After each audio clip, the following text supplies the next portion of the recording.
I'm 81 years old, and I need to tell you about the 3 words that destroyed my life. 3 simple words that everyone learns in kindergarten. 3 words I heard 1,000 times, but never truly said. Not once. Not ever. I'm sorry. Those words should be easy. Children say them. Strangers say them when they bump into you on the street. But I couldn't say them, not to my wife, not to my children, not to anyone who actually mattered, and it cost me everything. My name is Robert, and I lost every single person I ever loved because I was too proud, too stubborn, too goddamn broken to apologize. And the worst part? I knew I was doing it. I watched it happen. I felt them slipping away one by one, and I still couldn't say those 3 words. You think you know how to apologize? You think because you say sorry when you're late or when you step on someone's foot that you know how to truly apologize. You don't. I didn't. And by the time I learned, there was nobody left to apologize to. It started young. Maybe it starts young for all of us. I was 7 years old, and I broke my mother's favorite vase. It was blue ceramic from her grandmother, the only thing she had from the old country. I was throwing a baseball in the house when I wasn't supposed to. The ball hit the vase. It shattered, pieces everywhere. My mother came running. She saw the shards on the floor. She looked at me, and I saw her face crumple, not angry, just devastated. "Bobby," she said quietly, "that was Grandma Rose's vase." I should have apologized. I should have said I was sorry, that I knew the rule, that I'd been careless and stupid, and I felt terrible. But my father was standing there too, and he said something I'd remember for the next 74 years. "Don't cry about it," he said to me, his voice hard. "What's done is done. Apologizing doesn't fix it. Crying doesn't fix it. Be a man and move on." So I didn't apologize. I stood there, dry-eyed, while my mother swept up the pieces of her grandmother's vase. She never mentioned it again. But something changed that day. She looked at me differently after that. Be a man, don't apologize, don't show weakness. My father taught me that lesson over and over when I hit another kid at school and got sent home. When I wrecked my father's car at 16. When I forgot my mother's birthday. "Apologizing is for the weak," he'd say. "Winners don't apologize. They win so often they don't have to." I believed him. God help me, I believed every word. I met Catherine when I was 22. She was 20, studying to be a nurse with dark hair and eyes that saw right through me. We met at a dance. I asked her out. She said yes. Our first fight was 3 months in. I forgot a date we'd planned. She'd gotten dressed up, waited at the restaurant for an hour. I'd gone to play poker with friends and lost track of time. She was crying when I finally showed up at her apartment at 11 p.m. "Where were you?" she asked. "I waited. I thought something happened to you."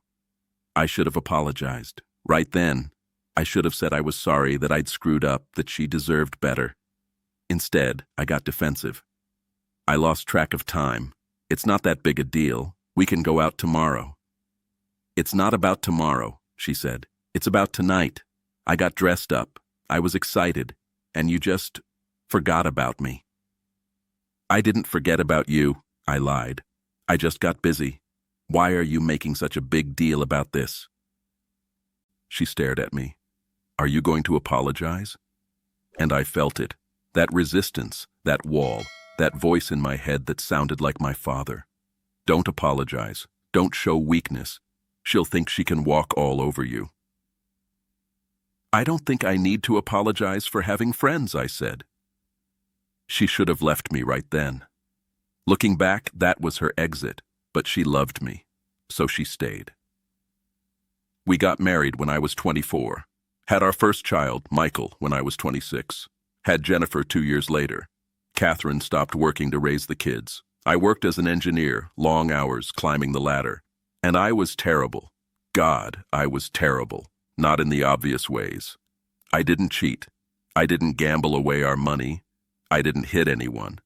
But I was cold, distant, critical, and I never, ever apologized. When Michael was 5, I promised to take him to the park on Saturday. I had to work instead. Big project, deadline, the usual excuses.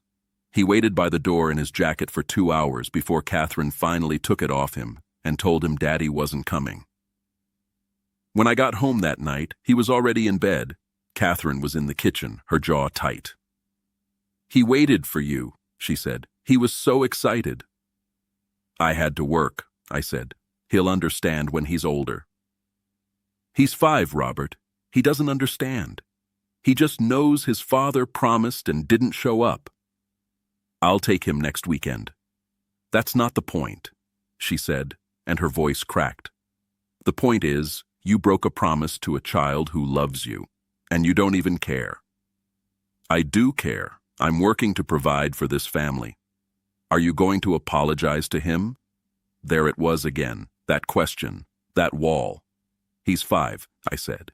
"He won't even remember this in a week." He remembered. He's 55 now, and he still remembers. He told me, years later, that was the day he stopped believing I meant what I said. The pattern continued, for years, decades. I'd mess up. I'd hurt someone. They'd wait for an apology. I'd make excuses, deflect, minimize, blame, anything but apologize. I missed Jennifer's dance recitals, forgot anniversaries, snapped at Catherine when I was stressed, criticized the kids for every little mistake, and I never apologized for any of it. Catherine tried to talk to me about it multiple times. "Robert, why is it so hard for you to say you're sorry?" "Because I don't think I'm always wrong," I'd say. "You want me to apologize for everything. I'm doing my best." "I don't want you to apologize for everything. I want you to apologize when you hurt someone, when you make a mistake, when you're wrong." "I admit when I'm wrong." "No," she said quietly. "You don't. You make excuses. You explain why you did what you did, but you never just say, 'I'm sorry, I was wrong, I hurt you, and I wish I hadn't.'" "That's the same thing," I said. "It's not," she said. "And if you can't see the difference, I don't know how to explain it to you." I was 43 when Michael stopped talking to me. Not dramatically, not with a big fight. He just drifted away, stopped calling, stopped visiting. When I'd call him, the conversations were short, surface level. When I asked Catherine what was wrong with him, she said, "Nothing's wrong with him, Robert." I was 47 when Jennifer got married. She didn't ask me to walk her down the aisle. She asked Catherine's brother instead. I was furious. "I'm your father," I said. "You're my father," she agreed. "But Uncle Jim is the one who showed up. He's the one who came to my games. He's the one who helped me with my homework. He's the one who actually cares about my life." "I care about your life. I paid for your college." "You paid for it," she said. "You didn't participate in it. There's a difference." "So this is about money?" "No, Dad. This is about you never once apologizing for all the times you weren't there, for all the promises you broke, for all the times you made me feel like I wasn't good enough." "I never said you weren't good enough." "You didn't have to say it. You showed it. Every time you criticized me, every time you compared me to other people's kids, every time you made me feel small, I was trying to push you to be better." "I know," she said, and she was crying now. "That's what makes it so sad. You thought you were helping, but you were just hurting, and you can't even apologize for it." "I don't think I need to apologize for wanting my daughter to succeed." She looked at me with something like pity. "Of course you don't. You never do." That was 2003. Jennifer got married without me walking her down the aisle. I sat in the third row and watched my brother-in-law do the job that should have been mine. Catherine filed for divorce when I was 51. 27 years of marriage, and she was done. "I can't do this anymore," she said.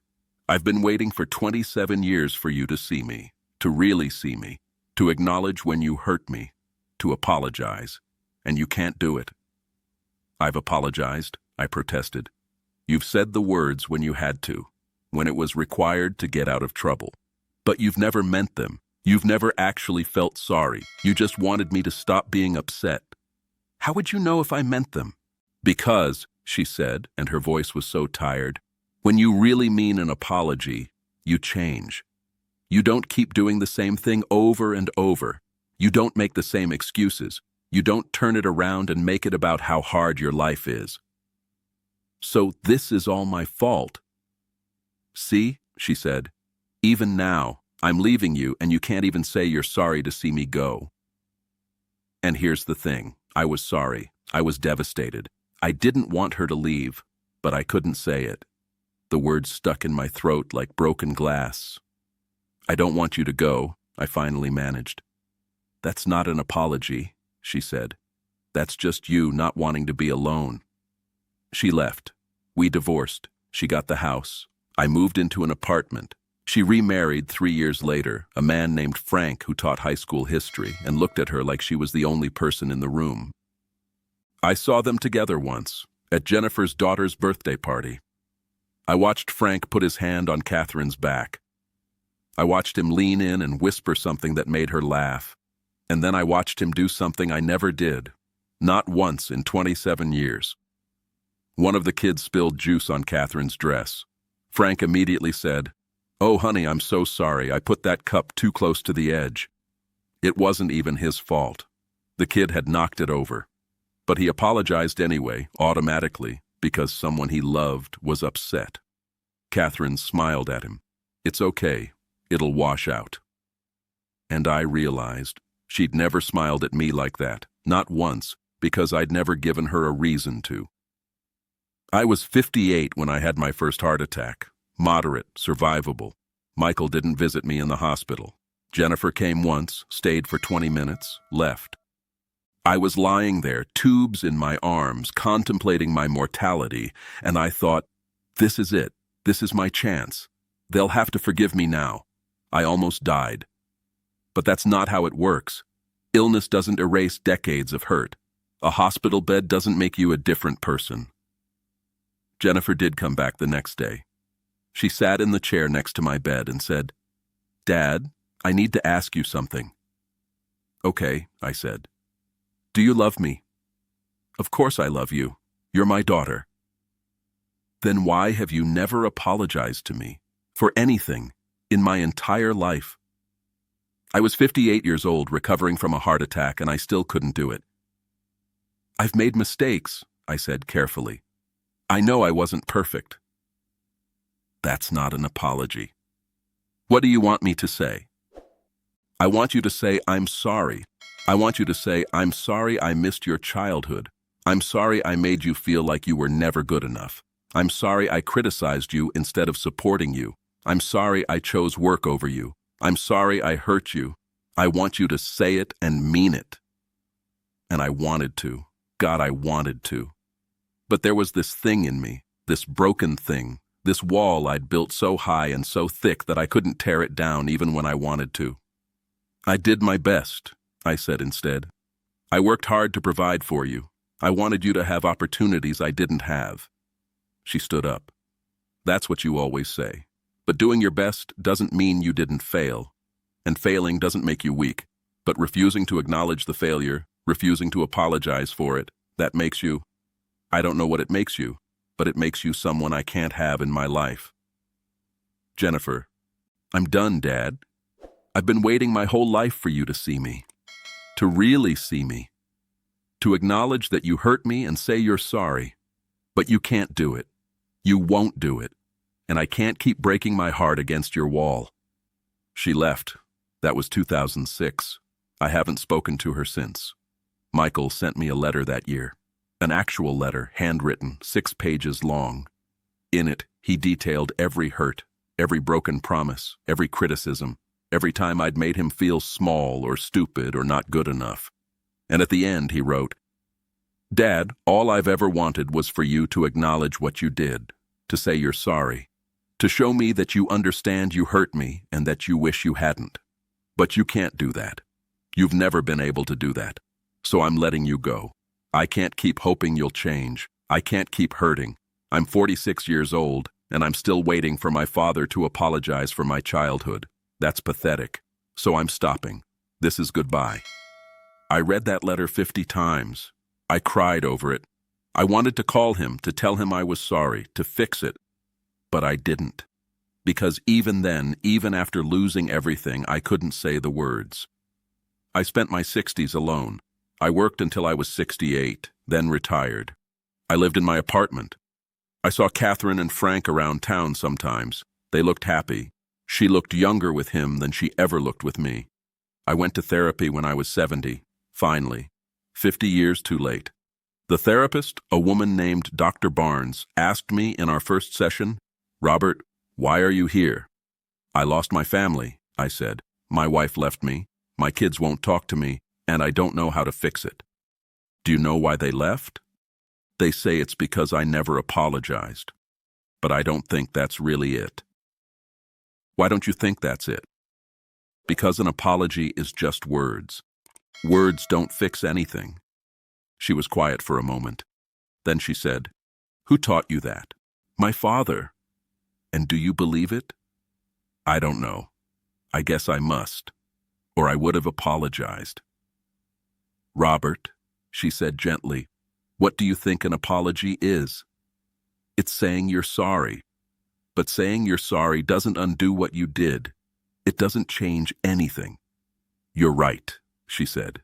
"It doesn't undo what you did. But it does change something crucial. It acknowledges the other person's pain. It says, I see that I hurt you.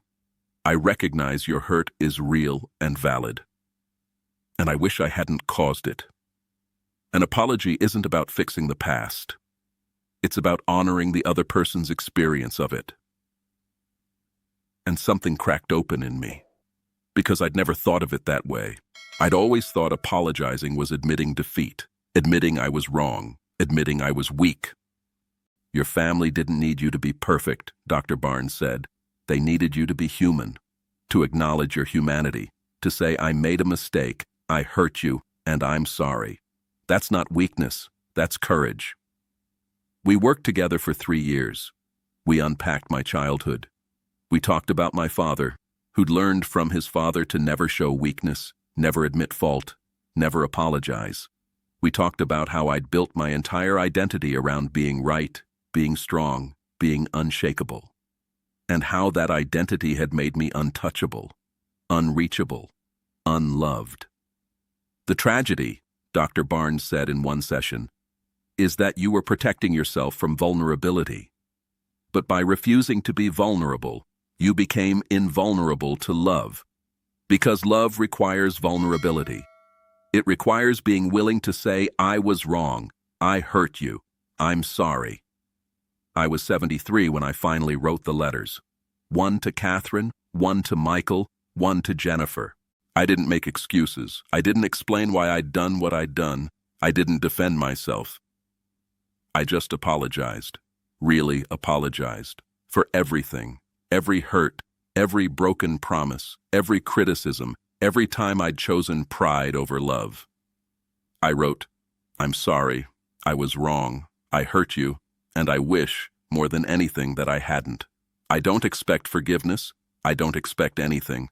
I just need you to know that I see now what I couldn't see then, and I'm sorry." I mailed them, and I waited. Catherine responded 2 weeks later, a short email. "Thank you for the letter, I appreciate the apology, I hope you find peace." That was it. No invitation to reconnect, no forgiveness, just acknowledgement. And you know what? That was more than I deserved. Michael never responded. Jennifer responded 6 months later. She called me. We talked for 2 hours. She cried. I cried. She told me about her life, her kids, her marriage. She didn't forgive me, but she didn't hang up on me either. "Dad," she said at the end of the call, "I appreciate the apology. I really do. But it doesn't erase what happened. It doesn't give me back the father I needed when I was growing up." "I know," I said. "I know it doesn't. I just needed you to know that I finally understand what I did, and I'm sorry." "Okay," she said quietly. "Okay. We talk now, once every few months, brief calls, surface-level stuff." She's never invited me to her house. I've never met her husband. But it's something. It's more than nothing. Michael still won't talk to me. He's 55 now. I'm 81. I'll probably die without ever speaking to him again. I think about that a lot. How 3 words said 50 years ago could have changed everything. How if I'd just said, "I'm sorry," when Michael was 5 and waiting by the door? How if I'd said it when Jennifer asked me at my hospital bed? How if I'd said it 1,000 times over 50 years?